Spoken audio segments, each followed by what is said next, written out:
at the Eno Center for Transportation. Thank you very much for joining us this afternoon. We are joined by Andy Taylor, who's with Cubic Transportation Systems. Andy, in his past life, has been a modeler, has been an air traffic controller, a transportation technologist, and he's currently at Cubic, where he is leading their Mobility as a Service program. And what we're going to do today is hear a little bit about what Mobility as a Service is, and hear about some of the lessons learned from the pilots that are happening abroad using this type of platform. So what we're going to do is I'm going to hand over the presentation here in a moment to Andy, and he's going to walk you through presentation. You all should be able to see the slides through the webinar feature. If not, and if you don't have access to a computer and you're listening on your phone, he'll explain and kind of talk through what Mobility as a Service is. And then at the end, we'll have an opportunity for questions. And so on the GoToWebinar control panel, there is a chat function. Please, at any time, starting now through the end of this webinar, type your questions into the chat function. And my goal is to try to get to as many questions as we can. So again, please use the chat function for any questions. And without any further ado, I'm going to hand it over to Andy, who's going to walk us through the presentation. Okay, thanks a lot, Paul. So my name is Andy Taylor. I'm the Director of Strategy for Cubic Transportation Systems. For those who don't know Cubic, we're probably one of the largest revenue collection companies in the world.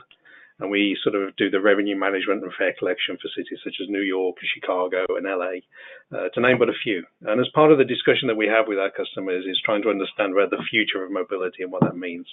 And that's where the discussion around mobility as a service has sort of come forward recently.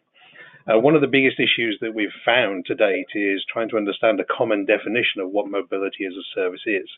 So through our outreach to all of our customers and with our industrial partners, the definition that we've been using is as follows. It's mobility as a service is a combination of both public and private transportation services within a given regional environment that provides holistic, optimal, and people-centered travel options to enable end-to-end journeys paid for by the user as a single charge, which aims to achieve key public equity objectives. So what does that really mean? So when we're talking about end-to-end journeys, we're talking about from door to door. It's how we address that sort of first mile, last mile issues. And when we're talking about integrating the sort of transportation providers, it's about bringing ride share, car share, bike share solutions in with public transportation and allowing the user to do integrated journey planning using real-time passenger information to basically give them the best options for getting from A to B within a given region. At the same time as giving you all of the options from both public and private transportation services, it's also taking into account your preferences as well. So if you want the fastest or the most economical or the most environmental, or if you prefer to use bike share on sunny days, it's going to give you those sort of options. But more importantly, it's sort of all paid for by a sort of single account solution. It allows you to basically have one account that manages your entire journey, and then you'll only get charged for one trip at the end of that specific journey. So the whole discussion around mobility as a service started a few years ago in Helsinki, where an organization called MaaS Global really started wanting to promote about how mobility can be provided to the user on a regular, recurring, monthly basis. Almost how you would have a cell phone account where you have data and text and phone calls included in a bundle. Their idea was to offer mobility in the same sort of format. So this required a number of sort of issues to be resolved. Firstly, they had to go through and change the national law of Finland to promote open standards and data access, and also to allow third-party agents to provide sort of ticketing solutions.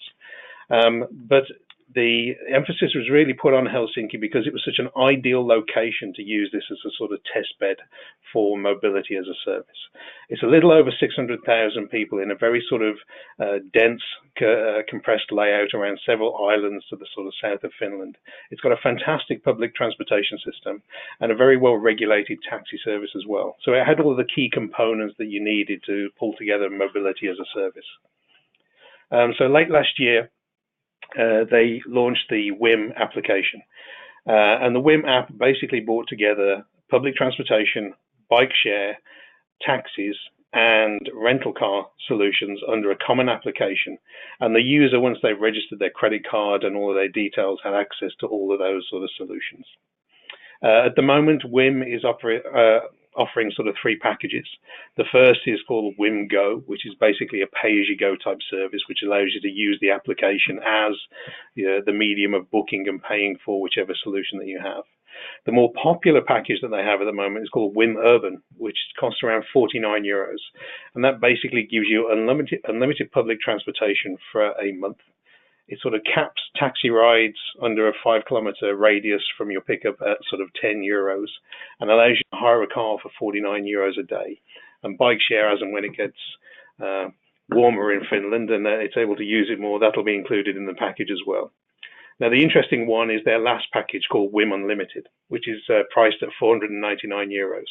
Now, that offers the user unlimited public transportation, unlimited taxi rides, unlimited car rental, and obviously bike share as well. And the reason that they've offered that is they want to try and really drive the users away from having to rely on their own sort of private vehicle and rely wholly on sort of public transportation and private transportation solutions together. And WIM did some sort of research, and they came out that the average cost of owning and operating a car in Helsinki was around about €500, and that's for your sort of loan payment fees, your insurance, your tax, your registration, your gas fees, and your sort of parking. So they're hoping that that sort of €499 package will really sort of tempt people away from having to own and operate a car. So as well as in Finland, MaaS Global are already expanding, and the next area that they're looking at is an area in the UK called the West Midlands.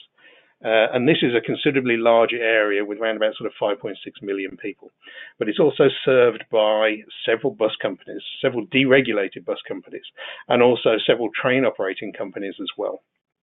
Now, this package, this deployment was sort of wholly funded by MaaS Global just to see what the uptake would be in a large urban area. And they've had several issues to do with the deployment to date. Primarily, it's a case of how you negotiate contracts with all of these different providers, be it the train operating company or the actual bus operating companies. In Finland, where you had one public transit agency and one taxi company, it was a lot easier to sort of organize those sort of level of commercial agreements. But in this sort of scenario, it really sort of complicated the situation. At the moment, they do have the application out there, but it's only offering the sort of pay-as-you-go format at the moment, because there are several very complex fare rules and structures which are in place in the West Midland region, and it hasn't got those fully integrated into the solution. But apparently, monthly packages will be coming along shortly. Now, in the rest of Europe, the mobility as a service is sort of growing in fits and bursts. There are several small programs ongoing at the moment, depending on sort of the country and the region that you're on. And what they're looking at doing is sort of providing what we call sort of vignettes for mobility as a service, demonstrations that mobility as a service is actually working. Some of these demonstration capabilities are actually sort of quite well understood and are being rolled out as full sort of solutions now. So we have Ubigo in Gothenburg in Sweden is being run. Quixit is a solution being run by Deutsche Bahn in Germany. And Smile and Movil in Vienna and Germany offers also putting mobility as a service solutions together. Because you've got all of these sort of individual sort of solutions coming together, the ITS Europe group, Ertico, created a MaaS Alliance group, which is basically spearheading interoperability between all of these programs, making sure you have common standards and definitions and data formats. And such is the work that's been done by the MaaS Alliance now, that they're actually getting more and more people coming in from the rest of the world to participate in standardization, to participate in sort of sharing information about how these trials are actually going. So when we talk about the rest of the world, there are several sort of key elements and key sort of programs ongoing at the moment. I've got a few that are selected here. I think that the first one is from Australia, where Transport for New South Wales have integrated a private ferry service into the public transportation service in Sydney. They're basically sort of being able to pull in the private fares that you would actually pay on the ferry and use your sort of public Opal card as a methodology to access this ferry service, and therefore increasing the range of transportation options within the region. In Chicago, the Ventra account that you have there that currently pays for your CTA access and for PACE and Metra, the regional train, because it will soon be able to pay for bike share systems as well. And in Miami-Dade, they're sort of very forward-thinking with regards to trying trial programs now, looking at creating a mobility marketplace where all of the different agents are providing information and data into a central repository, and then allowing people access to that to offer different mobility services to the customers. For example, being able to order a ride share to get you to the first point of the public transportation network, and then being able to offer discounts on that sort of ride share to incentivize you to sort of use the public transportation over using a car. Now, a lot of these sort of programs are quite sort of small in scope and size, but the key element is being able to bring together the public and private transportation services and show what the benefits will be to the end user.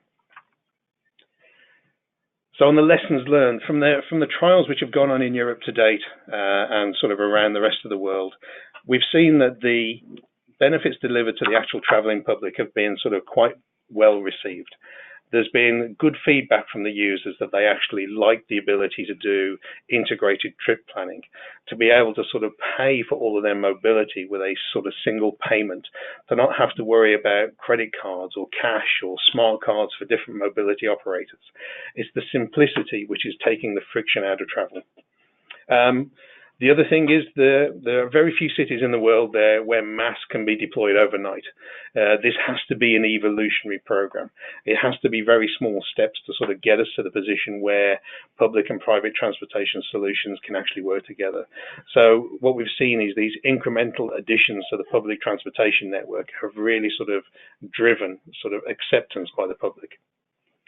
The other thing is the MaaS operators which are running the sort of MaaS services, so in Helsinki it would be MaaS Global, they're only targeting around about 20 to 30% of the population. They're only looking to get that level of acceptance for their sort of business models. But the important thing is that sort of the public transportation agencies and the cities have to serve the whole community. So it's important to understand that whilst you might want to invest in sort of mobility as a service solutions, that you're cognizant of all of the population that you're serving. And that more importantly now, the private transportation providers have sort of acknowledged that in any sort of MaaS deployment, that the public transportation network is going to be key. It's critical to how you move large volumes of people around an area with any degree of ease. And as such, the public transportation really needs to become the backbone of mobility as a service. So what does this mean for the USA? It means that sort of mobility as a service is coming, and it's going to be coming in various forms and sizes. There are a lot of private transportation network providers out there now who are looking to integrate with public transportation systems. And some of those have started trials now just to sort of see that what the uptake would be from the traveling public. What we've seen so far is some of the private operators who have applications that you can download and use are now looking to actually sell transit products to their customer base to try and ease that sort of solution and people's acceptance of this multimodal transportation solutions. So what we've seen is, for example, if you have a Lyft account and you went to Chicago, one of the options might be that when you land at the airport, instead of automatically getting in a Lyft, it gives you an option to buy a Metro Pass to use the blue line to get you into central Chicago. It's all about that sort of multimodal cross-selling and what that means. More importantly, what we're seeing is city and transit agencies sort of taking on and accepting the use of private transportation in delivering public mobility to all of the users. I think one of the key things here, though, is that the cities and transit agencies need to sort of step up and take ownership of any sort of mobility as a service deployment in the region.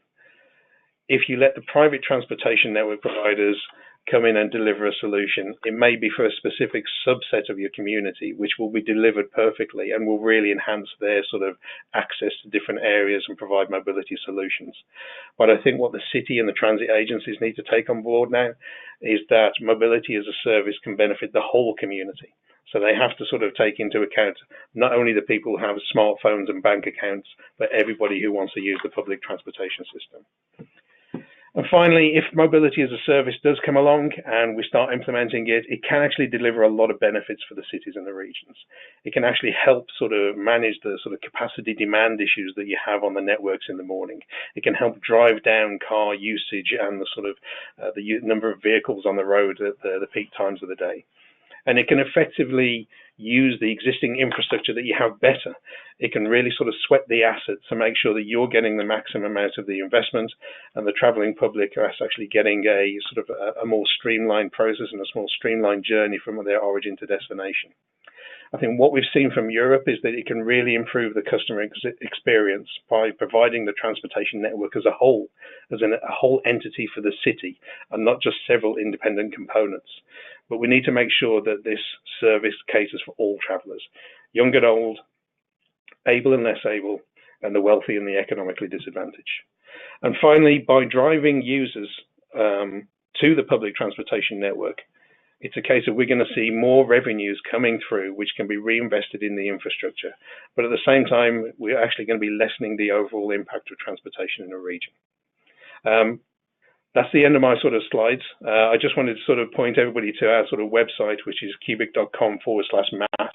We actually sort of published a white paper on Monday, which sort of goes through and details in a lot more detail a lot of the points I've raised in this presentation. Thanks very much. Well, great. Thanks, Andy. That was really interesting. I learned quite a bit, and we have dozens of questions already that are coming in. So I'm going to combine a couple of them, and one kind of off the start. It's a two-part question. One, a few folks were unclear whether the Helsinki model was a monthly or annual subscription. And while talking about that, what was the uptake? I mean, how many people decided to go with that subscription model rather than just paying, if you look at the broader population? So that's a monthly fee. So that's 500 euros per month for the WIM Unlimited and 49 euros for the WIM Urban. And the MaaS Global haven't released publicly the number of figures that they've had. All that they've said is within the first week of launching the application, they had sort of 6,000 users registered on their accounts. So that's basically almost like 1% of the population of Helsinki is already registered. So when you consider that they're only looking to target around about sort of maybe 20%, they're well on the way to sort of getting the target figures. Great. And kind of in that, so MaaS.Global is not part of Cubic. No. And there are a few other organizations that are, how many groups are involved in putting out some kind of mobility as a service platform? At the last count, hundreds, and more appearing on a daily basis. There are a lot of aggregation platforms appearing where people are trying to sort of scrape together information and real-time information from different sources and provide their form of solution to this. There's obviously Cubic and other sort of revenue management solutions who are interested in how we combine all of the payments across these sort of different solutions. And then you get sort of companies such as sort of Siemens and Google that are looking at the real-time information and the planning and how you can do the sort of trip planning and tracking capabilities across the solutions. So because of the sort of ecosystem and how broad the ecosystem for mobility as a service, there are a number of sort of very significant stakeholders across the board. So one question that is a common theme in a bunch of them that we're getting is about the governance of yes. This. So right, the problem or the opportunity, right, is to have a single platform. But the problem is if you have a subscription model, then you have to take that 500 euro and you have to divide it up against the public transit agency, car rental companies, the bike share companies, the potential road charges. I mean, you could think of all the different players that are directly affected or kind of within that subscription. How do we divide up the money and who is in charge? I'd like to say Cubic would be in charge, but it's a case of it's on a case-by-case basis. I think the actual MaaS operators, the people who are coming in and selling you this package for $500 a month if you're going to go for the unlimited package, they will be the ones responsible for sort of buying the capacity on the public transportation network or coming up with the deals and agreements with the public transit agency to be able to resell the tickets through. When it comes to the sort of car share, ride share, the sort of those sort of solutions, that's going to be a one-on-one sort of commercial arrangement as well on a case-by-case basis. So the public agency doesn't actually have to do anything. Cubic can come in. You can set up this €500 per month subscription, and then you create the arrangements with Lyft and Uber and the public agency and the car share, all that, and that you kind of do all that independent of any kind of governmental action. There's many different models that you can apply, and I think if you look at sort of, for example, let's just take New York, where the Metro card as it stands today allows you to sort of travel on the bus and on the sort of subway systems and some of the regional trains as well. In the future, there's no reason why you can't bring into it other modes of transportation as well, such as the ferries and the sort of commuter rail and maybe local Amtrak, or, why can't you pay for your ride share or your bike share with your new Metro card? And by that methodology, you're linking all these accounts together, and you get benefits by linking them together. You're allowed to sort of offer discounts to sort of promote this sort of multimodal solutions. You're simplifying the process of how you actually sort of pay for your mobility. Interesting. And one of the questions that came up too is you have some agencies that have tried to do that, and they're within an agency. I mean, you talked about New York, and right now there's different ticketing on the Long Island Railroad, different ticketing for Metro North, and different ticketing for the subway system. Mm-hmm. If it's so challenging for an agency to coordinate amongst itself, I mean, is this even harder if they're trying to coordinate amongst other companies?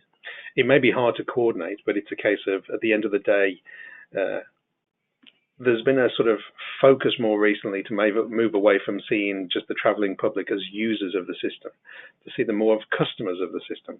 And it's about how you can engage them as customers and how you can deliver them a sort of frictionless experience.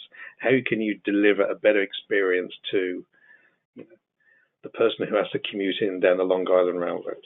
And the only way that you can do that is by looking at what impacts them. And sometimes it really is a case of how you do these integrated payments. How do you make it simpler to pay for? How do you make it easier to sort of do this sort of multimodal solution? So, in the future, you may just be tapping your phone or tapping your iWatch to get in and use your access and access all of the mobility within the city. So one question came in, which is relevant to the news recently, is that transit ridership in the U.S. is down. Do you think that that's in part because we have so many options and platforms like Mobility as a Service are enabling different choices other than public transit? Or do you think that this is part of the solution to increasing ridership on transit, or is it kind of a mixed bag? It's a big question. I think from my perspective and my understanding, it's a case of there's a number of reasons why ridership is down. Sometimes it's a case of, is it simply just a factor of gas prices, which is sort of making it easier for people to use their cars? But then you're seeing sort of people driven away from the high streets by sort of online retail. A lot more people are sort of working remotely as well, so there's less sort of transit actually involved in their day-to-day commute. But at the same time, you are getting these sort of new mobility solutions coming along and offering different options. And what we're sort of trying to suggest and what Mobility as a Service can deliver is actually sort of taking people out of their cars and pushing them back towards these sort of mobility options. And this is why it's important that sort of cities and transit agencies take ownership of Mobility as a Service. It's a case of, if you leave a company to come along and offer a mobility solution that's too good to be true, it's going to end up sort of clogging up some of the roads maybe, and it's a case of it's only causing more congestion and more heartache for a lot of the citizens who are using the road network. It's how you actually provide a more holistic view of the city as a whole. How do you see the transportation and mobility within a given region as a complete entity, and how do you deliver that to the end customer?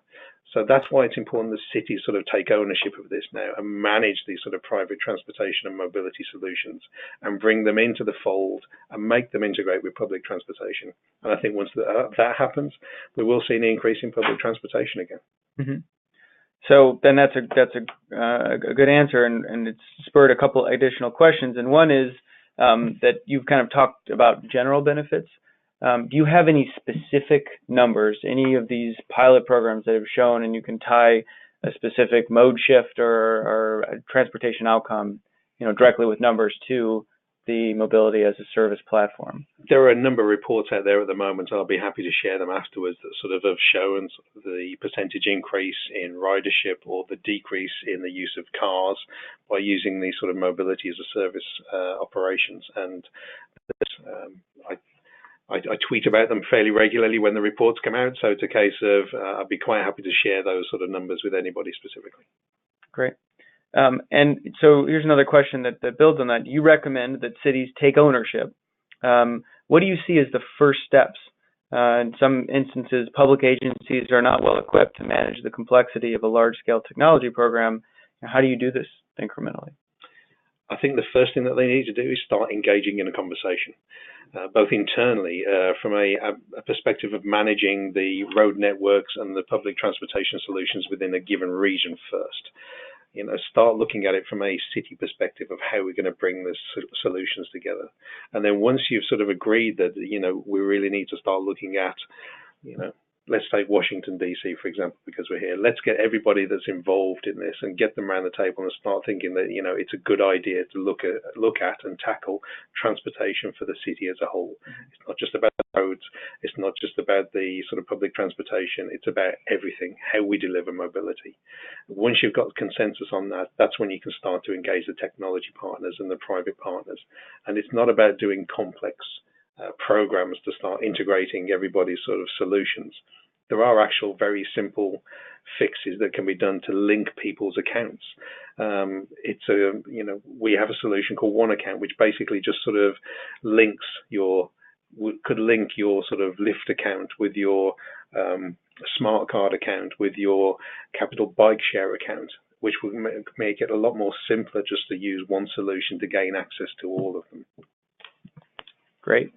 So we have a few public agencies on the call, and I'm seeing a couple questions that are talking about what are the implementation costs? How much does this cost a public agency, and how does Cubic? How do you earn money on this service platform? So from our perspective, we don't actually have a service platform as such. We provide the sort of revenue management and collection services, and we put the large back office systems in place for cities such as New York and even here in Washington, D.C. We're just acting as the sort of connector. We sort of provide the technology that enables all of the different sort of public and private agencies to link onto sort of a common account solution. As for costs, it really does depend on the sort of size of the city and the size of the implementation that you're looking at. I'd hate to sort of give out figures because it would be completely sort of arbitrary, but it really is a case of, trying to understand what your existing technology is now. And instead of just ripping it out and putting something new in, it's about how can we evolve, how can we build on top of what you've got, and how can we start using different sort of mobility pieces to bring everything together to deliver a solution. So we've got a bunch of questions about data. A lot of people are bringing up the Facebook breach of data. Yes. Some of those. How do you protect users' data, and how do we know if a company is going to come in and get really rich information about where we're traveling? How do we know that information is safe? It's a very good question, and it's one that we sort of take very seriously. It's management of sort of personal information and how we actually use personally identifiable information within the sort of systems is critical. We sort of rely quite heavily on sort of third-party providers such as Microsoft, and when we put all of the information into Azure, they've sort of been accredited and certified to make sure that that these sort of data breaches cannot occur. But we also take additional sort of steps internally to make sure that data can't get out. But at the same time, that this data is key. This data is critical, and understanding the data is and what the data means to a city, and understanding passenger movement analysis is a key concern. So there are processes out there now which can sort of strip personal information out of data and allow you to have this rich source of information to make better decisions and better planning decisions for the city as a whole, but better sort of decision making for the way that you schedule public transportation systems or the way you actually integrate public and private solutions better. So security is a big aspect. It's going to be a big aspect for years to come, and it's one that I think a lot of companies like Cubic take very seriously. And then last question, because we're almost out of time. I know that there's a few folks that I know I didn't get to everyone's questions, and we'll follow up with folks and make sure that we get to everybody. But the last one is building on the data. You said that Finland passed a national law for open data. Was that a law that encouraged and required private sector folks to give out their data, public sector folks, both? I mean, talk about that national law for data sharing. So that was an interesting one, and it's one that's sort of being promoted now as a methodology across Europe of the way of allowing equitable access to the ability to sort of sell public transportation tickets. And part of it was focused on open data and creating open data, but it was also focused on the management and security of data as well. So it sort of came at it from both sides. The actual sort of laws that were changed meant now that any sort of third party can sort of sell public transportation tickets, and at the same time be able to manage and pass, your sort of passenger information around the system in a secure manner. And now they're looking to extend that to sort of a lot of the ships that come into Helsinki and also to the airport as well. So you'll be able to link your air tickets and your ship tickets in with your public and private transportation as well. So really going holistic on the transportation integration. Great. Well, thank you, Andy, and thanks everyone for joining the call. That concludes our webinar.